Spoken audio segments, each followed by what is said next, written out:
Salut à toutes et à tous et bienvenue dans cette nouvelle critique où on va parler de The Conjuring, sorti en 2013 et réalisé par James Wan. Je respecte ton avis, mais en tout cas, c'est pas le mien, donc c'est pas le bon, tu vois ce que je veux dire. Non mais je l'ai vu 6614 fois alors. Inspiré d'une histoire vraie, ce film raconte comment Ed et Lorraine Warren ont aidé la famille Perron à se débarrasser d'un être malfaisant dans leur maison d'Harrisville. Je dois dire que ce film est assez déroutant, tant par sa qualité que par son manque d'aboutissement. Alors j'ai aimé ce film, seulement j'ai l'impression qu'à chaque fois qu'on exploite quelque chose, on ne va pas au bout. On n'exploite pas la chose dans sa totalité.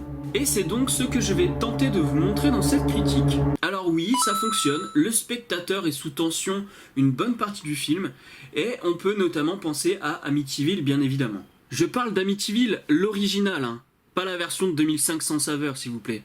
Et l'atmosphère inhospitalière se ressent à chaque fois que nous sommes dans la maison. Mais pour les jumpscares, on finit par comprendre le système de ce rapport frontal qui est censé être inattendu. On s'attend à voir surgir quelque chose face au personnage et on se retrouve à avoir quelque chose qui lui apparaît dans le dos comme ici. Hey, wanna play hide and clap? Et plusieurs fois, on retrouve ce système de voir surgir quelque chose à un endroit alors qu'on s'attendait à le voir à un endroit opposé. Si vous ne me croyez pas, voilà un extrait.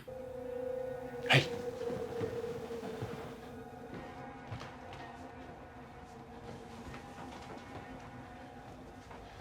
Ed.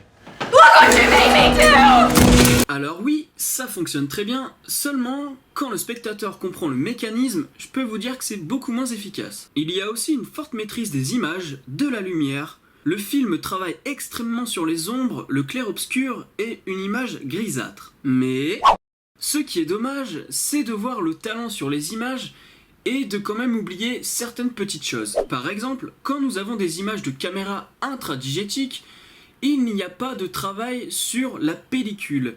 Il n'y a pas un travail sur le grain de l'image qui devrait être justement représentatif d'une pellicule des années 70.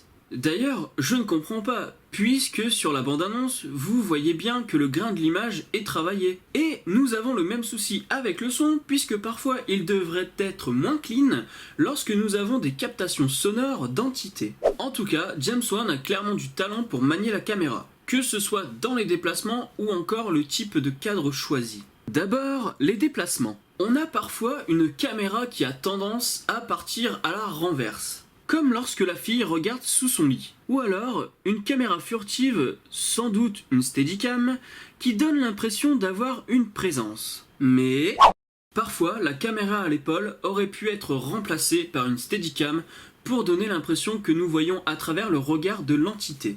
Maintenant, les cadrages. On a vraiment des angles très bien choisis. Par exemple, des contre-plongées et des plongées totales. Ce qui, bien évidemment, accentue l'angoisse du spectateur. Ou alors, on a aussi une importante profondeur de champ qui rend le lieu peu rassurant. Mais attendez juste 2 secondes s'il vous plaît. Mais ah bah non. Ah bah non, en fait, j'ai pas de mais ici. Padmé.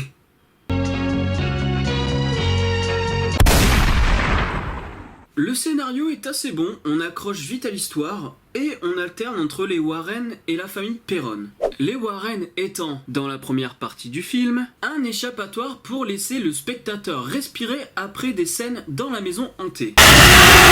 D'ailleurs, quand les chasseurs de fantômes... Non, pas ceux-là...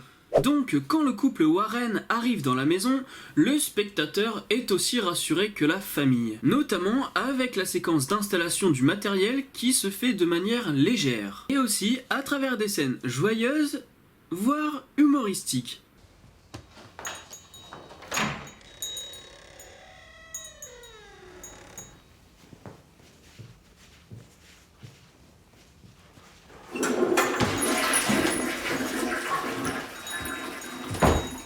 Mais Annabelle vient casser le rythme. On sent déjà la volonté de rendre curieux le spectateur pour l'inciter à voir le prochain film, qui est une pure daube. J'ai passé ma séance ciné à préméditer les jumpscares et à énumérer le nombre de pompages sur des films comme Rosemary's Baby de Roman Polanski. Rendez-vous dans une éventuelle critique critiquable pour en savoir plus d'ailleurs. Et avant de conclure, parlons de l'histoire vraie. Je comprends que ce soit un film dont on essaye d'adapter, de changer des choses, d'en rajouter, d'en retirer. Mais... Putain, il est où mon jingle? Mais... C'est dommage de se faciliter la tâche en rendant Annabelle plus effrayante.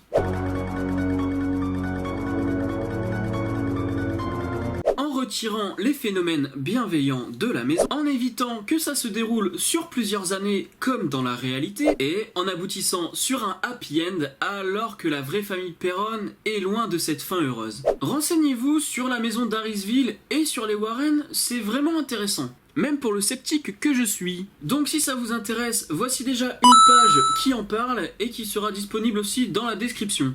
Pour conclure, The Conjuring aurait pu être parfait si certains des éléments de mise en scène allaient au bout de leur exploitation, et si on ne s'attardait pas sur Annabelle pour vendre le prochain film, une bonne idée de producteur puisque James Wan a produit Annabelle. En tout cas, le film remplit sa tâche de divertissement angoissant. Bon, après, si on comprend la mécanique, on est moins enclin à se faire avoir quand même. C'est sans doute pour ça que j'ai du mal à trouver des films d'horreur épouvante récents qui ne me prennent pas pour un con. Donc celui-là, vraiment, il élève le niveau. C'est pas encore du niveau que It Follows, mais je vous invite vraiment à le voir. C'est assez déroutant et apporte un coup de fraîcheur au genre. Voilà, c'est tout pour cette critique, je vous dis à la prochaine, salut!